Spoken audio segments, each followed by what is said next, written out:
Bismillahirrahmanirrahim. Assalamualaikum warahmatullahi wabarakatuh. Perkenalkan, nama saya Tina Siti Halimah Hasanah dari mahasiswa kelas 5C Fakultas Ekonomi Universitas Palembang.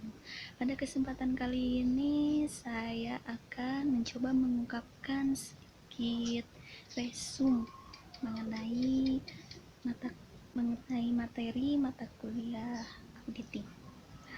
Yang pertama yaitu perkenalan auditing. Sebelum pembahasan materi, apakah ada yang tahu apa itu auditing? Auditing merupakan proses evaluasi dan pemeriksaan terhadap bagian suatu organisasi. Nah, terutama itu biasanya dominan di bagian keuangan pada laporan keuangan. Nah, audit dilakukan oleh pihak yang berkepentingan atau pihak yang independensi, tapi tidak ada ikatan kekeluargaan di bagian manapun di suatu perusahaan yang diaudit tersebut. Kemudian audit itu dilakukan secara kritis dan sistematis sesuai dengan standar yang berlaku. Yang selanjutnya yaitu perbedaan auditing dengan akuntansi. Perbedaan akuntansi dengan audit itu terletak pada sifatnya dan pelaksanaannya. Kalau akuntansi, pelaksanaannya itu konstruktif dan dimulai dari transaksi terjadi sampai dengan penyusunan laporan keuangan. Nah, berbeda dengan audit. Kalau audit itu dilakukan secara mundur. Nah, tidak historis seperti akuntansi. Kalau audit itu sifatnya analis ya, untuk mengevaluasi dimulai dari laporan keuangan sampai dengan transaksi keuangan itu terjadi. Jadi dievaluasi nih, dimana apakah ada kesalahan yang terjadi sebelum proses laporan keuangan itu disusun. Nah, di situ dilakukan audit. Ketika audit dilaksanakan, biasanya terjadi beberapa dampak. Salah satunya itu resiko informasi. Nah, risiko informasi itu dapat terjadi karena 3 faktor. Yang pertama, karena data yang sangat banyak.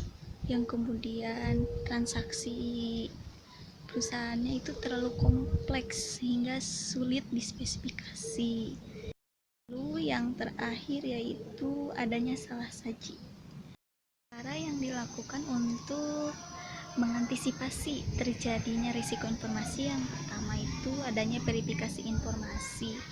Nah, menggali lebih lanjut sejauh mana informasi itu dapat dilaporkan kebenarannya.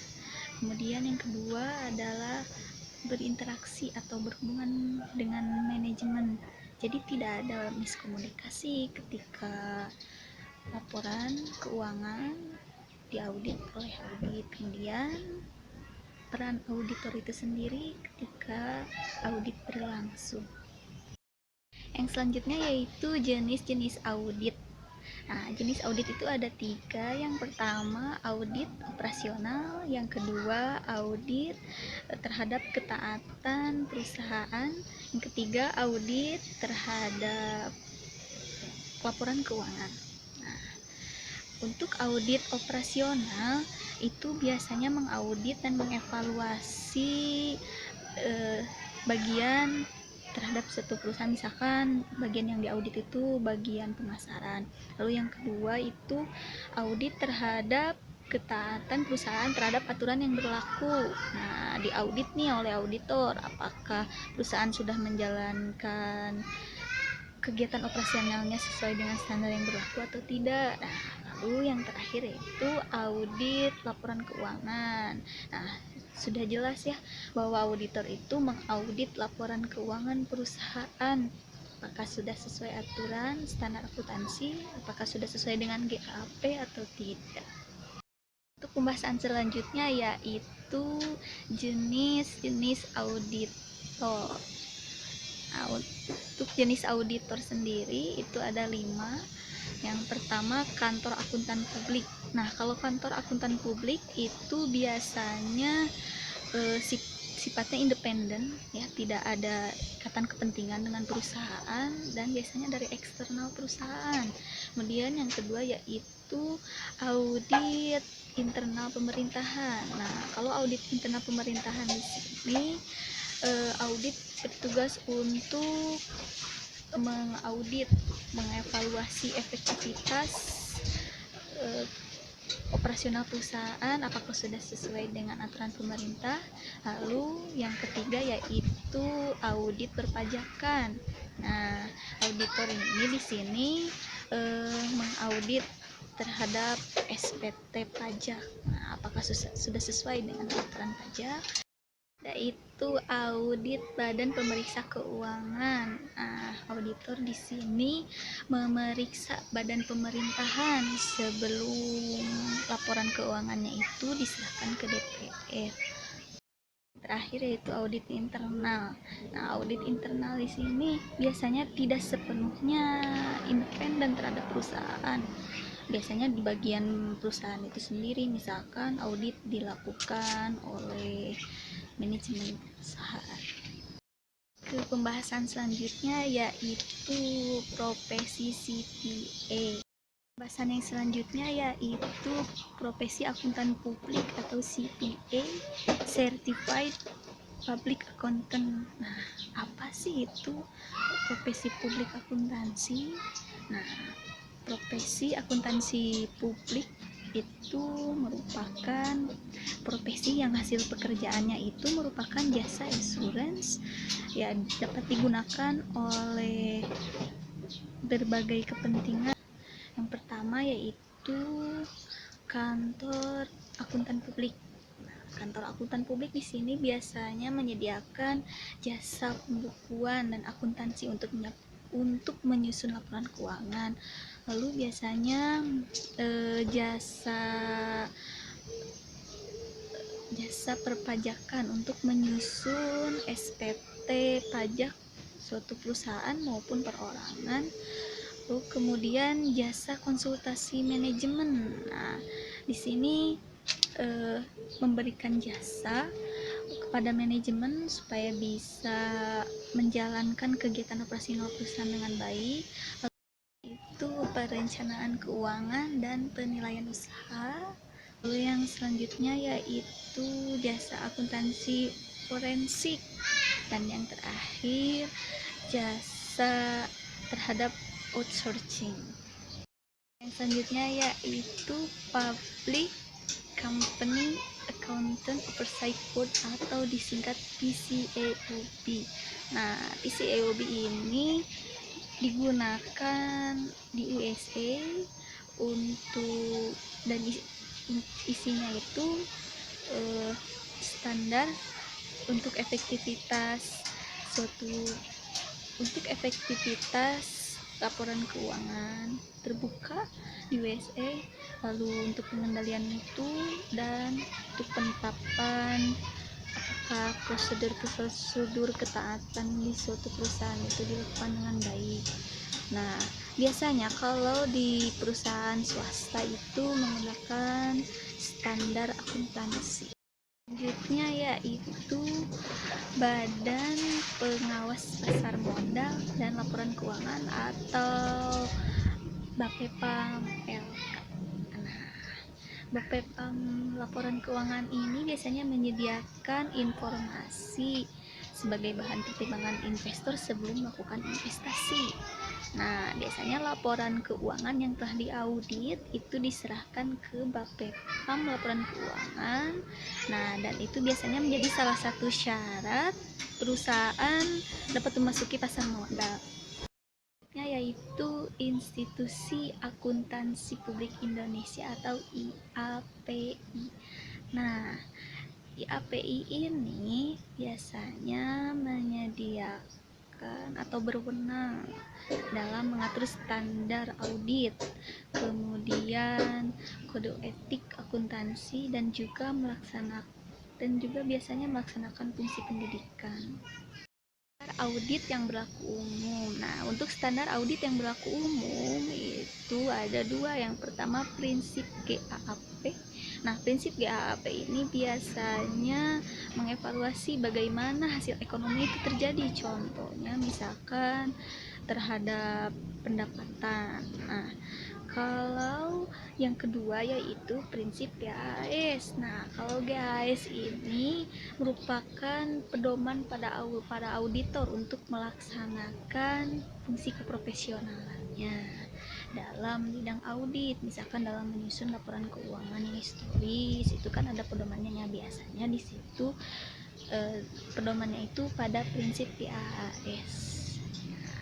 Selanjutnya yaitu standar umum yang harus dimiliki oleh auditor. Biasanya yaitu yang pertama kecakapan dan kemahiran auditor, kemudian kemampuan dalam mengelola bukti selama kegiatan audit itu berlangsung.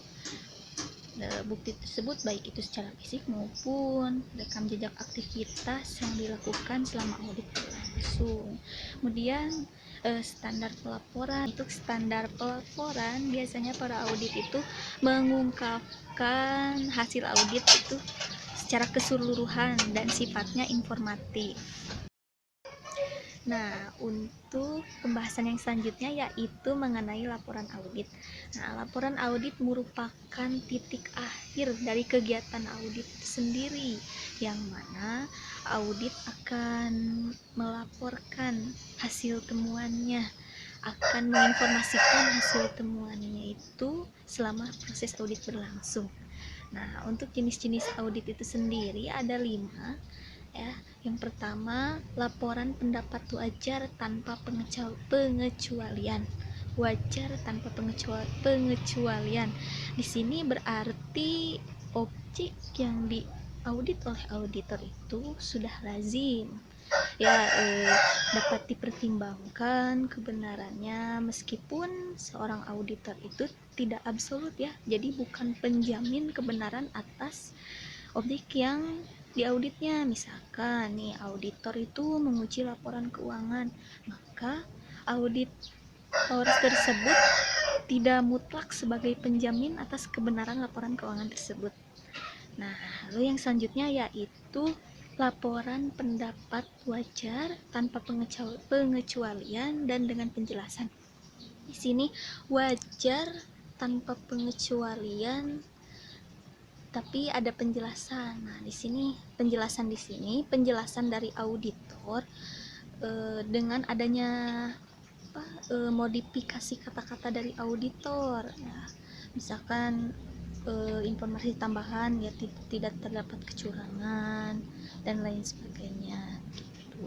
Jadi meskipun ada modifikasi kata-kata dari auditor itu sendiri, tetapi harus tetap ada catatan kaki atau informasi tambahan mengenai laporan auditnya. Lalu untuk jenis laporan audit yang ketiga yaitu laporan pendapat wajar dengan pengecualian. Nah, wajar tetapi dengan ada pengecualian. Di sini berarti objek yang diaudit oleh auditor itu terdapat penyimpangan tetapi tidak begitu signifikan. Untuk jenis laporan yang keempat yaitu laporan pendapat tidak wajar. Nah, di sini disebutkannya tidak wajar, berarti objek yang diaudit oleh auditor ini memang jelas tidak wajar, banyak penyimpangannya yang menyimpang dari prinsip-prinsip aturan umum yang berlaku di Indonesia. Kemudian jenis laporan yang kelima yaitu auditor tidak memberikan pendapat apapun terhadap objek yang diauditnya. Ini biasa terjadi ya, dikarenakan auditor itu diberi keterbatasan dalam ruang lingkup ketika dia mengauditor. Misalkan begitu ya, tidak diberikan keleluasaan auditor itu dalam melaksanakan tugasnya. Jadi auditor tidak bisa memberikan komentar apapun. Jadi bagaimana mau melaksanakan audit kalau ruang lingkupnya saja itu dibatasi. Kemudian yang selanjutnya yaitu materialitas. Materialitas merupakan salah saji yang dilakukan oleh pihak perusahaan ketika penyusunan laporan keuangan yang dapat mempengaruhi keputusan para pemakai laporan keuangan ya, seperti investor, supplier. Nah, yang selanjutnya yaitu tingkat materialitas. Nah, tingkat materialitas itu ada 3. Yang pertama, tidak material. Yang kedua, material. Dan yang ketiga, sangat material. Nah, kita bahas yang pertama dulu ya, tidak material. Tidak material di sini berarti tidak mempengaruhi para pemakai laporan keuangan. Nah, lalu yang kedua, material. Material di sini berarti objek yang diaudit itu mempengaruhi para pemakai laporan keuangan. Nah, sehingga akan memunculkan pendapat audit, pendapat wajar tapi dengan pengecualian ya. Jadi penyimpangan yang dilakukannya itu kalau di material itu misalkan hanya sebagian, tidak keseluruhan pada laporan keuangan gitu. Lalu yang terakhir, sangat material. Nah, kalau sangat material di sini berarti sangat mempengaruhi para pemakai laporan keuangan. Nah, berarti ini cukup krusial juga untuk para pemakai laporan keuangan ya, sehingga akan memunculkan pendapat audit, pendapat laporannya itu tidak wajar, bahkan bisa saja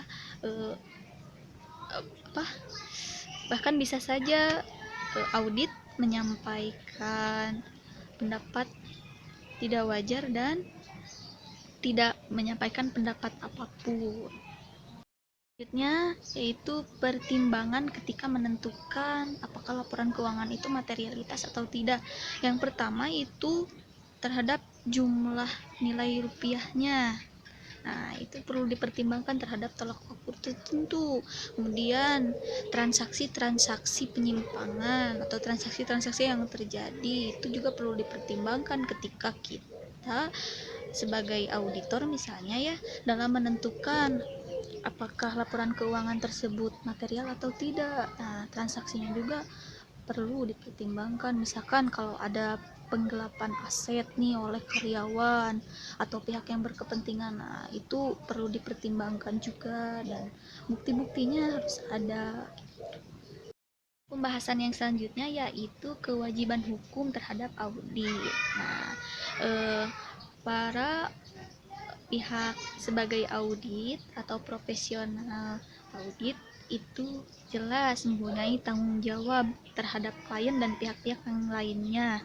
Nah, jika auditor tersebut tidak bisa memenuhi kewajibannya, tidak bisa memenuhi segala tanggung jawabnya terhadap klien dan pihak yang lainnya, maka akan berlaku hukum dan auditor tersebut perlu bertanggung jawab kepada kliennya. Yang selanjutnya yaitu faktor-faktor yang mempengaruhi kewajiban hukum di dalam audit. Nah, yang pertama, kesadaran para pemakai laporan keuangan yang meningkat ya. Secara logika pun bisa terpikirkan ya. Jadi semakin meningkat kemampuan para pemakai laporan keuangan, maka mereka pun akan lebih rinci gitu mencerna hasil laporan yang dibuat oleh audit. Nah, kemudian meningkatnya kesadaran perlindungan terhadap investor, lalu kecenderungan masyarakat terhadap penilaian hasil audit. Nah, misalkan nih suatu perusahaan sudah diaudit, nah kemudian intinya auditor itu menyampaikan pendapat tidak wajar, misalkan karena ada penggelapan aset yang begitu besar oleh karyawan perusahaan. Nah, misalkan itu menyebar tuh di masyarakat. Nah, pihak perusahaan tidak menerima sehingga menuntut pihak auditor. Nah, jadi masyarakat itu mencerna informasi itu, jadi langsung jeplak itu tanpa mengetahui dulu siapa yang salah, apakah perusahaan yang salah atau auditor yang salah. Nah, kan di sini kita tidak tahu ya siapa yang benar siapa yang salah sebelum mengoreksi lebih dalam lagi gitu. Tapi kan kalau masyarakat itu berbeda, tidak seperti itu ya, sehingga muncullah kewajiban hukum.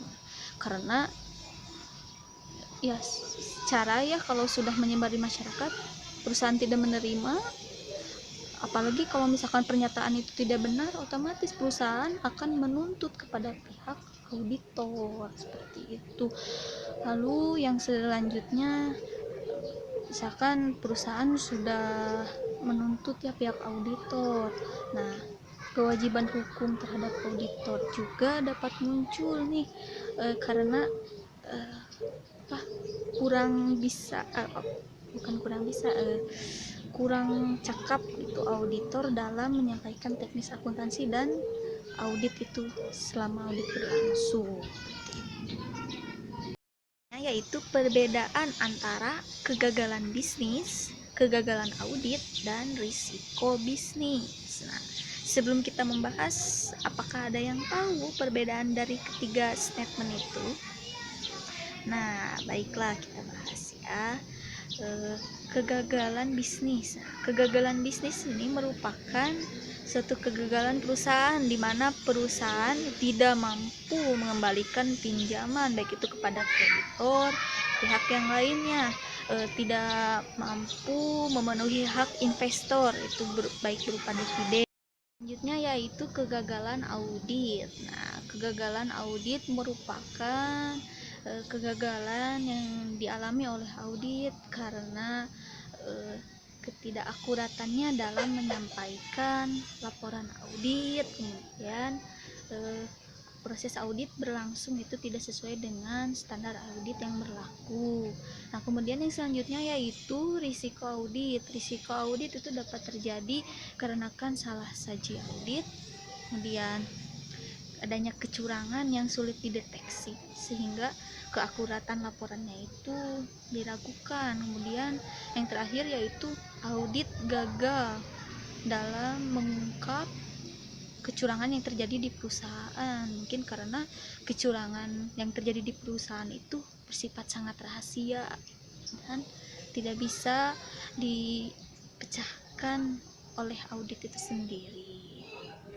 Selanjutnya yaitu perlindungan hukum bagi para akuntan publik ya, ini untuk meminimalisir tuntutan hukum yang diajukan oleh klien kepada kita nih, sebagai personil di akuntan publik. Nah, yang pertama kita harus berhubungan dengan klien yang mempunyai integritas yang cukup baik ya, mempunyai perilaku atau kepribadian yang baik juga. Nah, kemudian memperkerjakan personil audit yang kompeten ya, ini sudah jelas ya, supaya kita bisa meminimalisir ketidakakuratan laporan audit yang dibuat.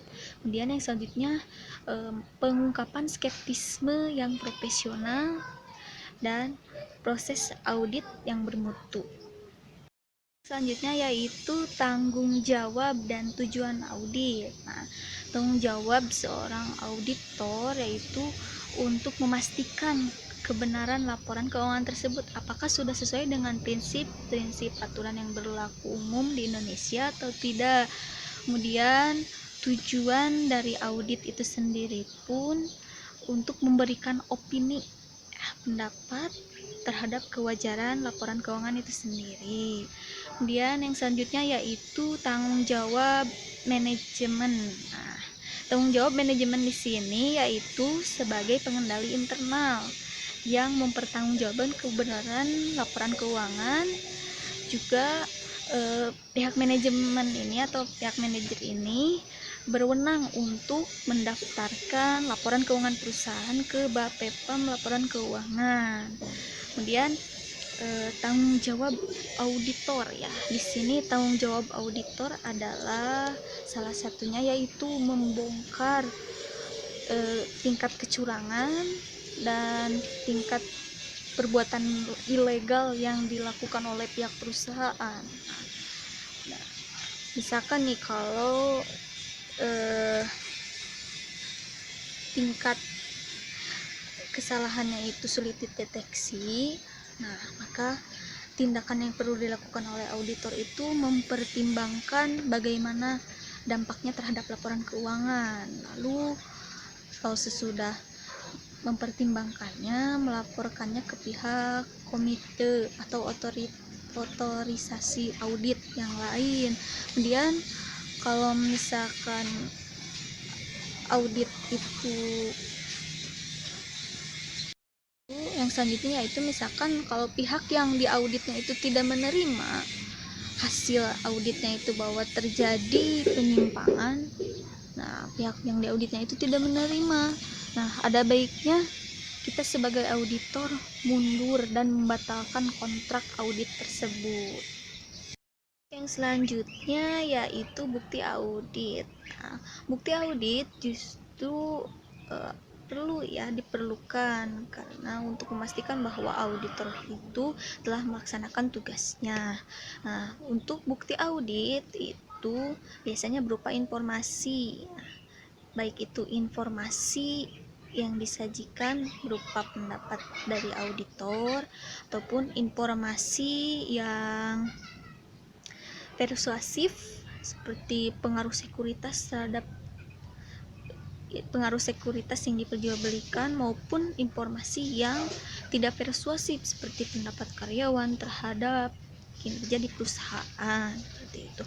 Kemudian yang selanjutnya yaitu ketepatan bukti. Nah, ketepatan bukti ini dan kecukupan bukti itu dapat disampaikan oleh auditor apabila sudah sesuai prosedur.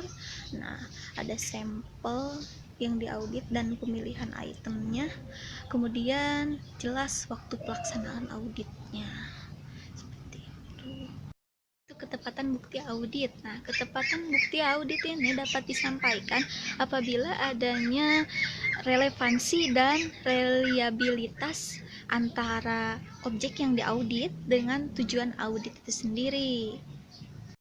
Selanjutnya jenis-jenis bukti audit. Nah, jenis-jenis bukti audit itu dapat berupa pemeriksaan fisik atau stock of name, kemudian konfirmasi baik itu secara langsung maupun tidak langsung ya terhadap perusahaan, antara audit dengan perusahaan seperti itu. Kemudian adanya wawancara, observasi dan proses analitis. Mungkin cukup sekian resume yang dapat saya sampaikan. Mohon maaf apabila ada salah kata dan kekurangan, kekeliruan dalam penyampaiannya. Wabillahi taufik wal hidayah. Wassalamualaikum warahmatullahi wabarakatuh.